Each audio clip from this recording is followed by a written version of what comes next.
Let's start with where we left yesterday. Everybody, please pay attention. Okay, so we have completed this, and today we'll be starting off with the objective.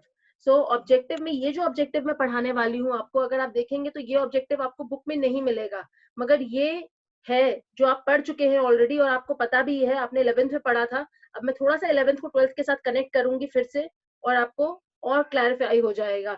Okay, what is the objective of the business? We are aware that the objective of the business is to earn profit. That is the first and foremost objective of the business, right? इसीलिए जब business का objective profit earn करना है तो financial management का objective क्या होगा? Financial management का ऑब्जेक्टिव भी जो प्राइमरी ऑब्जेक्टिव होता है वो प्रॉफिट मैक्सिमाइजेशन ही होता है. That means as per the traditional approach, if we see, the objective of the financial management is the same as that we have for the business, right? And that is profit maximization. Profit maximization का मतलब क्या होता है? That we have to increase our profit to such an extent कि जो हमारे share holders को हम रिटर्न्स दे रहे हैं, we are talking about the equity share holders, जो हम उनको रिटर्न्स देते हैं, which is commonly known as EPS, earning per share, it is increasing. याद करेंगे जो मैंने आपको फर्स्ट क्लास में हायरार्की पढ़ाई थी पेमेंट ऑफ डिविडेंड की, तो सबसे पहले हमारे पास होता है earning which is called profit. Profit में से पे किया इंटरेस्ट, जो भी प्रॉफिट बचा उसमें से आपने पे किया टैक्स, टैक्स पे करने के बाद आपके पास आया प्रॉफिट आफ्टर टैक्स, जो प्रॉफिट बचा उसमें से पे किया preference dividend if there are any, and then जो भी प्रॉफिट बचा वो बचता है आपके पास, उसको कहते हैं हम earnings available for equity share holders. याद आ रहा है? इक्विटी शेयर होल्डर्स के लिए जो अर्निंग थी divided by number of equity shares. जैसे ही आप ये फॉर्मूला अप्लाई करेंगे, जो अमाउंट आएगा आपके पास वो आएगा पर रुपीज में, और उसको हम कहते हैं earning per share. That means पर शेयर कितनी अर्निंग रिसीव हो रही है, right? So this is this is the reason for why we try to maximize our profits, right? So अब हम इसे पढ़ लेते हैं. Profit maximization is a traditional approach and the primary objective of financial management. Profit maximization is the main aim of the business, okay, and so that is why it is considered as a primary objective of financial management. Profit maximization in financial management represents the process or the approach by which profit, that is earning per share, is increased.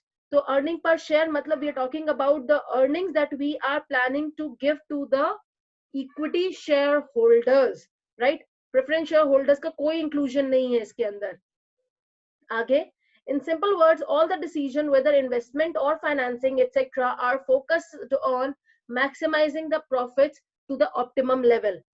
इस line का क्या मतलब निकल रहा है? इस line का ये सेंस निकलता है कि जब आप फाइनेंस करते हैं, मतलब जो भी आप सोर्सेज यूज करते हैं to raise your finance, what is the primary objective? The primary objective is to reduce the overall cost of capital, right? तो आप जितना पॉसिबल हो उतना आप अपने कॉस्ट को कम करने की कोशिश करते हैं based on the risk factor, based on the cost factor, right? तो आप जो अपना overall cost of capital reduce कर रहे हैं, उससे क्या होता है कि आप जो रिटर्न जनरेट करेंगे अपने इन्वेस्टमेंट के थ्रू वो बढ़ जाएगा. दैट मीन जब आपके पास कम कॉस्ट होगा कवर करने के लिए, so whatever that you are generating over and above your cost is your surplus, and that surplus is actually going to be used for declaring the returns to the equity shareholders, right? So इसीलिए कहा जाता है कि जो भी आप decision लेंगे, चाहे वो इन्वेस्टमेंट डिसीजन हो या फाइनेंसिंग डिसीजन हो, ये दोनों डिसीजंस contribute करते हैं dividend decision को. That means they are all being taken to actually increase the returns that we are going to pay to the equity share holders, right? और यहाँ पे optimum levels ही लिखा हुआ है, वो इसीलिए क्योंकि beyond a level it is not even possible to decrease the cost and increase the profit, right? तो जो maximum possible है आपके लिए level, वो organization achieve करने की कोशिश करती है. Okay, I hope this is clear to all. Nobody has any doubt in this. आगे बढ़ते हैं. Okay, आगे कह रहा है आपका कि there are certain limitations because of which profit maximization आपकी बुक में भी नहीं given है, and because of which we see कि profit maximization is no longer treated as the primary objective of financial management. मतलब इसे ऑब्जेक्टिव की list से हटा दिया गया और जो हमारा नेक्स्ट ऑब्जेक्टिव था वेल्थ मैक्सिमाइजेशन ऑब्जेक्टिव, वही अब हमारा मेन ऑब्जेक्टिव बन गया है। ऐसा क्यों हुआ? That means what were the limitations, what were the disadvantages that this profit maximization objective faced, due to which it was removed completely. The first disadvantage is haziness of the concept profit. Haziness का मतलब होता है कि clarity नहीं है कि profit का concept क्या होता है. That means some understands that profit is gross profit, some says profit is net profit, some is profit after tax, some is understanding profit before tax. So what is actually the profit which we are talking about? So there is no clarity at that point of a time about which profit are we actually focusing upon to increase, and what are the measures that we are going to take to increase that profit, right? इसीलिए आप ये देखेंगे कि profit maximization, क्योंकि profit as a concept ही clarity नहीं है, इसीलिए ये जो कॉन्सेप्ट था, ये जो ऑब्जेक्टिव था, इसे ही रिमूव कर दिया गया, राइट? ओके ओके, लक्ष्य आपने पूछा है कि 11 तक तो हम पढ़ते आए कि profit is a primary objective. Profit अभी भी प्राइमरी ऑब्जेक्टिव है, मगर बिजनेस का, फाइनेंशियल मैनेजमेंट का नहीं। फाइनेंशियल मैनेजमेंट के लिए profit was the primary objective before we actually evolved and we moved, कि हमारा जो फोकस है वो प्रॉफिट मैक्सिमाइज करना नहीं है, बट हमारा फोकस है वेल्थ मैक्सिमाइज करना, wherein for the maximization of the wealth the profit is required to be increased। यानी कि profit maximization एक support objective की तरह हो गया, जो कि wealth maximization के objective को increase करने में, achieve करने में organization को help करता है। I hope this is clear now. Okay, let's read the first point. The term profit is a vague term. It is because a different mindset will have different perception of profit. There is no clearly defined profit maximization rule about the profit, and so this has been removed. Okay, next is ignores the time value of money. Time value of money, पहले तो ये बहुत important concept है और एक chapter है जो आपको समझना चाहिए। मैं आपको थोड़ा सा ब्रीफ में समझाती हूँ ये कॉन्सेप्ट क्या कहता है। Ignore the time value of money. Time value of money का कॉन्सेप्ट समझते हैं पहले। Time value of money, it is said what we have in hand is better than the two in bush. ये एक English में एक saying है, आप सबने ये बात सुनी होगी, a bird in hand is better than the two in bush, right? इसका मतलब क्या होता है? इसका मतलब ये होता है कि जो भी आपके पास इस वक्त आपके पास है, आपके हाथों में है, it is much more beneficial, it is much more important than what you are having in your mind as the plan, right? तो अभी हम इसी चीज पे profit maximization objective, profit maximization जो ऑब्जेक्टिव था उसने इसको इग्नोर किया। दैट मीन्स हम सब जानते हैं कि हम एक इन्फ्लेशनरी इकोनॉमी में एग्जिस्ट कर रहे हैं, हम ऑपरेट करते हैं जहां पे इन्फ्लेशन है जो हर बार बढ़ रहा है, राइट? कभी देखा है कि इन्फ्लेशन कम हो जाता है, और कम हो गया तो कितने ज्यादा अमाउंट से कम हो गया, और वो कितने दिन तक चला, और वापस इन्फ्लेशन कब आया और कितना आया, राइट? तो we are all knowing the concept of inflation. Inflation means the purchasing power of the rupee is reducing, right? That means we are talking about the real worth of the money. तो यही चीज, ये money जो हम बात कर रहे हैं, that ignores the time value of money, वो भी आपकी रियल मनी के बारे में ही बात कर रहा है। That means we are not talking about in terms of the actual numbers, मतलब 1 लाख का 2 लाख हो गया, 2 लाख की बात नहीं कर रहे, हम बात कर रहे हैं कि उस 2 लाख की वर्थ क्या रही, राइट? तो अभी जब हम बात करेंगे इस समय, तो हम ये देख रहे हैं कि we are operating in an inflationary economy, and we can see कि जो हम इन्फ्लेशन में देखते हैं कि मनी की जो वर्थ है वो हमेशा रिड्यूस होती जा रही है। तो अब जब वो वर्थ रिड्यूस हो रही है तो क्या होता है कि हमें दिखता है कि जब हमने इन्वेस्ट किया था तो हमने इन्वेस्ट किया था 1 लाख रुपए, और जब 2 साल बाद हम उस एसेट की वैल्यू देख रहे हैं तो उस एसेट की वैल्यू 2 लाख रुपए हो गई है।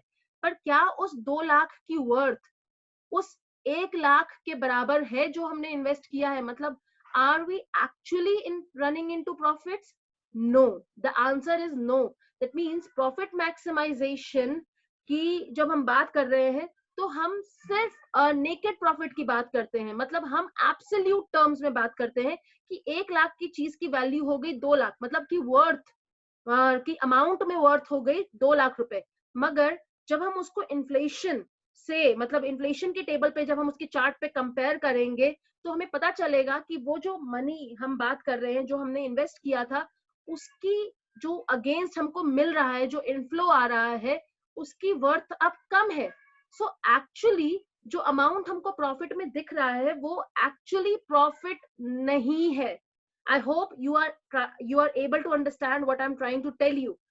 क्योंकि प्रॉफिट मैक्सिमाइजेशन ऑब्जेक्टिव इस कॉन्सेप्ट, इस टाइम वैल्यू ऑफ मनी के कॉन्सेप्ट को, यानी कि मनी की वर्थ जो हम समझने की कोशिश करते हैं under the concept of financial management, क्योंकि इस कॉन्सेप्ट को वो इग्नोर करता है ऑब्जेक्टिव, इसीलिए profit maximization is no longer taken as an objective of financial management. Okay okay, आगे हम चलते हैं. देव, आपका क्वेश्चन में बाद में आंसर करूंगी, आगे बढ़ेंगे पहले हम. Okay, next is ignores the risk. Ignores the risk का मतलब क्या हुआ? हम बात करते हैं प्रॉफिट के अंदर, we are talking about the absolute profit, कि 1 लाख की चीज आज 2 लाख में उसकी 2 लाख दिख रहा है, उसकी जो मार्केट वैल्यू है, राइट? मगर 2 लाख की, मैंने जैसे पहले आपको बताया कि वो वर्थ नहीं है, right? That means we are talking about that amount that we will be investing, but we are not taking care of the risk which is associated with that financial option जो इसके through हम finance करने वाले हैं, या वो investment option जहां हम इन्वेस्ट करने वाले हैं, right? Because whenever that we invest the money, whatever that we have raised through our finances, बहुत जरूरी होता है कि हम ये समझे कि आगे जाकर हम कितना प्रॉफिट अर्न करेंगे, so that we should be able to cover that risk what we have already incurred, right? तो अगर वो cost आप recover नहीं कर पाएंगे उस investment के through, because it is not going to derive you that profit, तो वो आपके लिए एक रिस्क हो जाएगा, एक ऐसा रिस्क जो कि बिजनेस के लिए अनअफोर्डेबल हो जाएगा, और बिजनेस उसकी वजह से ही लॉसेस में जाएगी और शायद डिसॉल्व भी हो जाए. इसीलिए आपके प्रॉफिट मैक्सिमाइजेशन ऑब्जेक्टिव को इग्नोर किया गया, रिमूव किया गया, because of this limitation. So let's go through this limitation. Ignores the risk. A decision solely based on profit maximization model would take a decision in favor of profits. मतलब you are only taking care of the absolute profit, just ignoring the time value of money. In pursuit of profit, the risk involved is ignored. मतलब आपने देखा कि 1 लाख की 2 lakh inflow दिख रहा है, invest कर दो यहाँ पर, वर्थ क्या है उससे कोई मतलब नहीं है, right? So we are ignoring that factor completely under the profit maximization objective.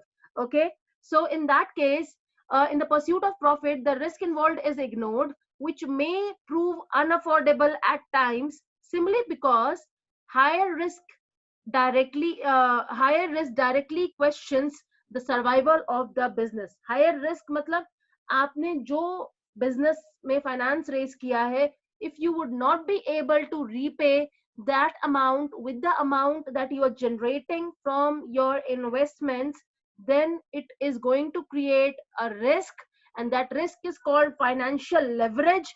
और ये फाइनेंशियल रिस्क इतना हाई हो जाएगा कि ऑर्गेनाइजेशन की सर्वाइवल भी क्वेश्चन मार्क में आ जाएगा. ओके, अंशुल आपने क्वेश्चन पूछा कि हम कौन सा टॉपिक पढ़ रहे हैं. बच्चे हम पढ़ रहे हैं ऑब्जेक्टिव्स का topic, objectives of financial management. Okay, आगे चलते हैं. नेक्स्ट हमारा जो लास्ट हमारा डिसएडवांटेज है, why profit maximization is no longer taken as an objective of financial management. The last disadvantage point is ignores quality. Okay, आपको पता है कि जब भी हम बात करते हैं फाइनेंशियल स्टेटमेंट्स की, तो फाइनेंशियल स्टेटमेंट में हम सिर्फ क्वांटिटेटिव फैक्टर्स को ध्यान में रखकर अपने स्टेटमेंट्स बनाते हैं और उसी को यूज करके अपना प्रॉफिट निकालते हैं. We are not taking care of the qualitative factors. That means what quality are we delivering, at what size we are operating, right? So because of the qualitative factors that we are ignoring, it is actually going to make us suffer, make our profit getting reduced, right? जैसे अगर मैं अभी इस point को पढ़ूं, the most problematic aspect of the profit maximization is an objective that is ignoring the intangible benefits. जैसे अभी किसी के होने से, अभी आपके ऑर्गेनाइजेशन में किसी के एसोसिएटेड होने से just because the name is associated with you, you are going to get the benefit of that name of that person, right? So that is an intangible benefit which you are actually receiving, but you are ignoring because it is not converted, because you need to have everything which is only expressed in the quantitative terms. The contribution of the intangible assets in generating the value of the business is not worth ignoring. Intangible assets, we are talking about goodwill.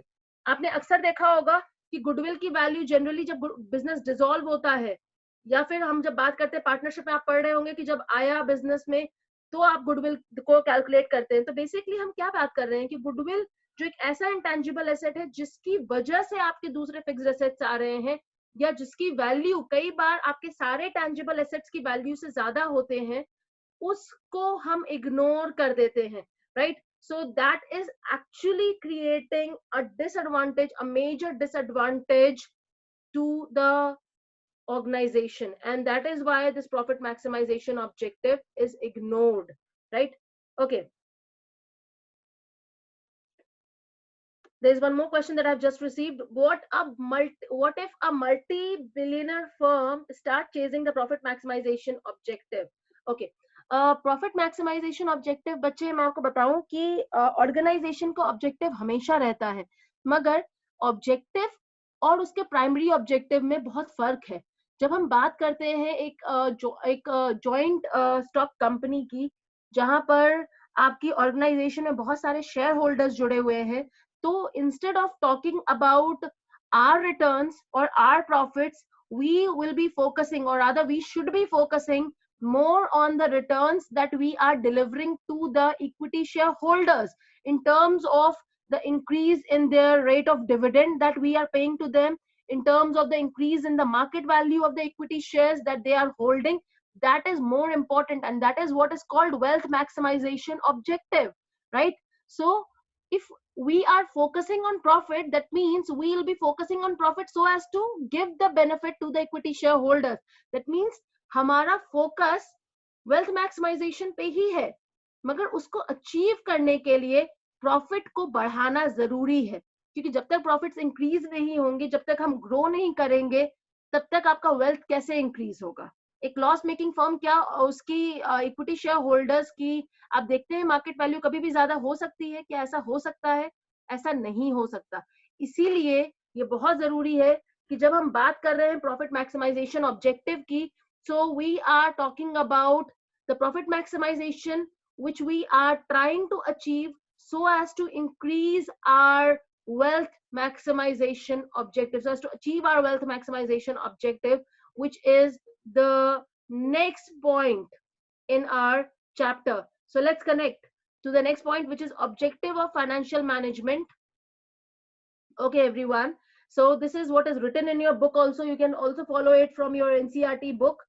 So profit maximization objective, sorry, wealth maximization objective is the first important objective that will be taking into consideration, and everything which we are going to do now is actually going to ensure that we are working towards the achievement of our wealth maximization objective only, right?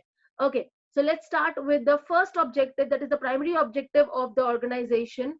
So first is to maximize the wealth of the owners in the long run. That means wealth maximization concept.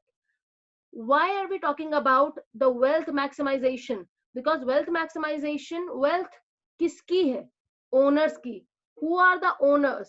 The owners are those people who have invested in equity shares of the organization, right? And the business needs to do everything so that they can increase the market price of the shares that the people, that the owners are holding, right? So let's read this. Primary objective is to maximize the wealth of the owner in the long run, that is wealth maximization concept. This is because the company's funds belongs to the owners of the company, who are also known as shareholders, and they are called equity shareholders, right? आपको सबको पता है कि जो हमारे जो retained earnings होती है वो भी हमारे इक्विटी शेयर होल्डर्स का ही वेल्थ माना जाता है, ये आपको पता होना चाहिए, right? So the manner in which the funds are invested and the returns are earned determines the market price of the share. Funds are invested मतलब आप कहाँ fund invest करेंगे, किस इन्वेस्टमेंट प्रपोजल में आप फंड इन्वेस्ट कर रहे हैं. जिस भी इन्वेस्टमेंट प्रपोजल में आप फंड इन्वेस्ट करने वाले हैं वो कुछ ऐसा होना चाहिए कि आपको उससे रिटर्न जनरेट होनी चाहिए, and it should be a positive return. जब तक वो रिटर्न पॉजिटिव नहीं होगी आपकी मार्केट वैल्यू शेयर्स की नहीं बढ़ेगी, राइट. नेक्स्ट हम आगे पढ़ेंगे इसके. The term wealth refers to the wealth of the owner as reflected by the market price of the shares. Market price of the shares will increase if the benefit from a decisions are greater than the cost involved in it. Okay. ध्यान से पढ़िए फिर से इस line को.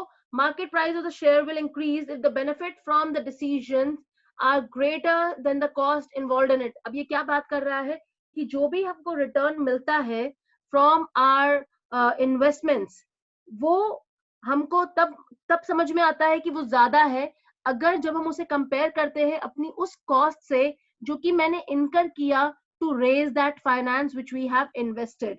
तो अगर जो मैंने रेज किया है फंड वो मैं जब इन्वेस्ट करती हूँ उसकी कॉस्ट से ज्यादा है मेरा returns over the investment that I am making, only then it will lead to increase the market value of the equity shares which is existing right now. Okay, आगे पढ़ेंगे. Okay, there is one doubt that I have received. Ma'am profit maximization और wealth maximization related नहीं है एक दूसरे से. Related है एक दूसरे से. कैसे, आगे समझाती हूँ, रुको. The goal of the firm should be to maximize the wealth of the owner in the long run. Okay, and ये हमने already ऊपर की लाइन में पढ़ लिया. That means we are not talking about anything in the short run, but we are all talking about in the long run. Then increase in the market price of the share is an indicator of the financial health of the firm, right? तो ये उल्टा जाके बता रहा है आपको कि market price अगर शेयर की बढ़ रही है तो ये शो करता है कि फाइनेंशियल हेल्थ फर्म की अच्छी है. अब मैं इसको दूसरी तरफ से लेके चलती हूँ आपकी. वो ये है कि फाइनेंशियल हेल्थ कैसे पता चलती है अच्छी है, हमारी फाइनेंशियल स्टेटमेंट्स को देखकर. ये सब आपको पता है, आई होप आपको याद है आज भी इतना अकाउंट्स कि financial health means we are talking about the profitability position and the solvency position of the organization. Profitability position जो हमें पता चलती है हमारी ट्रेडिंग एंड पीएनएल अकाउंट से, और सॉल्वेंसी पोजीशन जो हमें पता चलती है हमारी बैलेंस शीट से. And what is solvency? Solvency position is basically the capability of an organization to pay off its current as well as long-term debts. I hope you all remember this. Okay, now let's move further on this. तो अगर हम बात कर रहे हैं कि एक organisation की प्रॉफिटेबिलिटी एंड सॉल्वेंसी पोजीशन अच्छी है, मतलब उसकी फाइनेंशियल हेल्थ अच्छी है, जो यहाँ पे बात की जा रही है जिस चीज की. ओके, अब जो ऑर्गेनाइजेशन प्रॉफिटेबल है, अगर वो ऑर्गेनाइजेशन प्रॉफिटेबल है तभी वो अपना इंटरेस्ट जो उसका ऑब्लिगेशन है, फाइनेंशियल ऑब्लिगेशन है, फाइनेंशियल रिस्क है, वो उसको पे ऑफ कर पाएगा टाइमली, राइट. ये समझ में आई बात. आगे चलते हैं. आपका जो टैक्स लायबिलिटी बनेगी इंटरेस्ट पे करने के बाद वो भी आप पे कर पाएंगे. फिर जो भी बचेगा profit after the payment of tax, if there is anything which is left, right, वो सारा पैसा किसके लिए अवेलेबल है? वो अवेलेबल है आपके इक्विटी शेयर होल्डर्स के लिए, if the preference share holders are not there. And if they are there तो प्रेफरेंस शेयर होल्डर्स को पे कीजिए और बाकी जो बचा वो सब आपके गया इक्विटी शेयर होल्डर्स को, राइट. तो ये जो आपके इक्विटी शेयर होल्डर्स को सारा पैसा मिल रहा है उसी में से ये डिसाइड किया जाता है कि कितना रिटेन किया जाएगा और कितना आपको डिक्लेयर किया जाएगा एज डिविडेंड. मगर एज ऑफ नाउ देखें तो जो भी पैसा बचा, यानी कि प्रॉफिट क्योंकि बढ़ रहे थे इसीलिए वो हमारा जो रिटर्न आ रहा था available for the earnings available for the equity share holders वो ज्यादा आ रहा था, right. And that is why because of that increased earnings available for that equity shareholders, the market value of the shares are increasing. And so we can say that profit maximization objective is going to collaborate and is going to complement the wealth maximization objective. That means पहले profit maximization objective को important objective यानी कि primary objective माना जाता था, जिसके through हम wealth maximisation objective achieve करते थे। मगर अब इसी बात को कॉन्ट्राडिक्ट करके कहा जाता है कि वेल्थ मैक्सिमाइजेशन ऑब्जेक्टिव ही प्राइमरी ऑब्जेक्टिव है और इसे अचीव करने के लिए ही प्रॉफिट्स का इंक्रीज होना जरूरी होता है, right? So our focus is on the shareholders wealth and not on the wealth of the organization. I hope this is clear to all. आगे बढ़ते हैं। आराध्या, आई होप बच्चे आपका डाउट क्लियर हो गया है। आगे चलेंगे। Second objective है, the other objective that helps the firm to achieve the primary objective are ensure availability of firms funds at reasonable cost. बिल्कुल सही, ये हम ऑलरेडी जानते हैं कि अगर आपके जो भी आप फाइनेंसेस रेज कर रहे हैं, अगर उसकी कॉस्ट मिनिमम पॉसिबल रहेगी तो आपके लिए ज्यादा से ज्यादा रिटर्न्स जनरेट करना आसान रहेगा, राइट? सेकंड है, इसी से आपका जो कनेक्टेड है वो है ensure effective utilization of fund. That means आप जहां भी फंड्स इन्वेस्ट करने वाले हैं, it should be efficiently utilized so that you generate surplus. और वो surplus की जब हम बात करते हैं तो that is called cash flow, right? It means we are not talking about profit but we are talking about cash inflow जो कि आना चाहिए and which should exceed the cash outflow that we have already made. Okay? आगे चलेंगे। Ensure safety of funds through creation of reserve. ये हमने बात की डिविडेंड डिसीजन के अंदर कि जो भी प्रॉफिट्स अवेलेबल था इक्विटी शेयर होल्डर्स के लिए, उसमें से कुछ प्रॉफिट्स आप रिटेन कीजिए based on the scenario of the organization, और आप उसको रिटेन कीजिए और उसको रिजर्व्स एंड सरप्लस में रखिए so that you can use it for the purpose of reinvestment in the organization, either for opening up of a new branch or a facility, or for buying a new asset, or for payment of some liability, or for any such thing. But basically some reserve should be created. Okay? Next is maintain liquidity and solvency, and we are talking about liquidity in terms of working capital management decision. That means जो भी आप funds raise करते हैं, आपको ensure करना है कि organization की liquidity मतलब जो पैसा उसको चाहिए to manage the day to day activity वो available रहना चाहिए, and साथ ही साथ long term debts को pay off करने के लिए भी organization को capable रहना चाहिए, right? तो लिक्विडिटी यानी कि शॉर्ट टर्म और लॉन्ग टर्म सॉल्वेंसी दोनों चीजें मेंटेन रहनी चाहिए। I hope this clear to all. So the objective topic is clear and the meeting is going to be signed out now. Let's connect again and let's do some more topic today itself. Okay, thank you everyone. Let's connect again.